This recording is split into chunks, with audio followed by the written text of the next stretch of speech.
Welcome. সকলোকে স্বাগতম জনাইছো মোৰ ইউটিউব চেনেললৈকে আজি মানে এখাৰ কথা কম মানে ক'বলৈকে কৈছো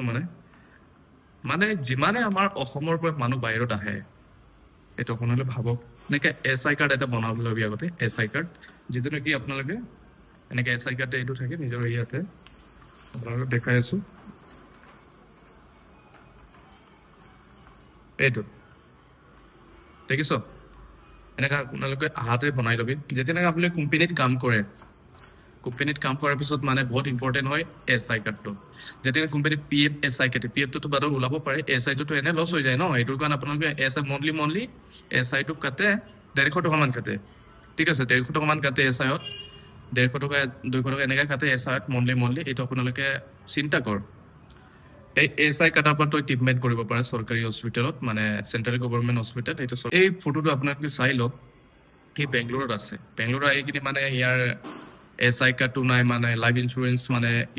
মানে ট্ৰিটমেন্ট এইটো নাই এইটো কৰিলেও ভাল কিন্তু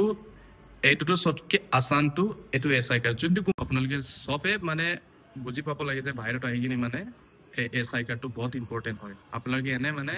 কোনোবাই নাজানে এসআই কাৰ্ডটো কি হয় কিন্তু এসআই কাৰ্ডটো থাকিলে আমি বহুতে যতে তই তাতে মানে ট্ৰিটমেন্ট কৰিব পাৰে চৰকাৰী হস্পিটেলত বুজিছো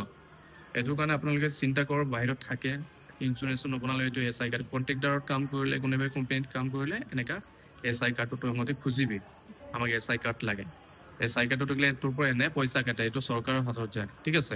এইটোৰ কাৰণে 150 টকা মন্থলি কাটে এইটো কাৰণে আপোনালোকে এসআই ফৰ্মটো বনাবি ফাৰ্মাসিত গৈ দবাই ল'ব পাৰে মেডিচিন ল'ব পাৰে বুখাৰলে ট্ৰিটমেন্ট কৰিব পাৰে ডাঙৰ বুখাৰে তই ট্ৰিটমেন্ট কৰিব পাৰে ফ্ৰী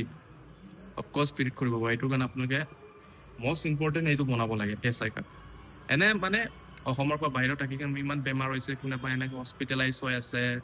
আমাক পইচা অফাই কৰক এনেকা ক'লে ন হ'ব ডেইলি কোনেও দিব নোৱাৰে এবাৰটো বাদ দিব পাৰে বাৰে দিব নোৱাৰে কোনেও এইটো কাৰণে আপোনালোকে চিন্তা কৰ আমি বাহিৰত আছো নিজৰ অকমান চিন্তা কৰিব লাগে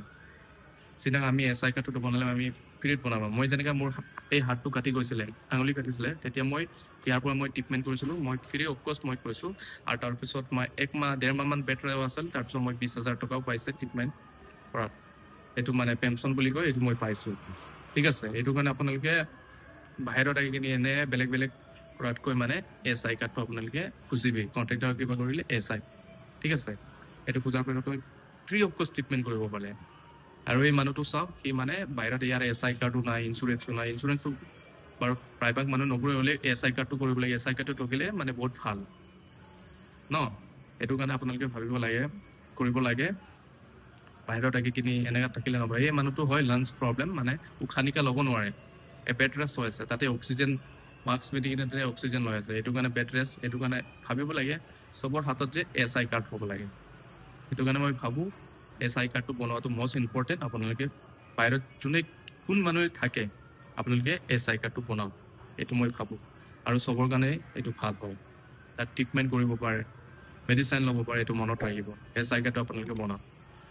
আৰু দোস্তো আপোনালোকে মোৰ চেনেলটো প্লিজ সাবস্ক্ৰাইব কৰিব আৰু ভাল লাগিলে লাইক কৰক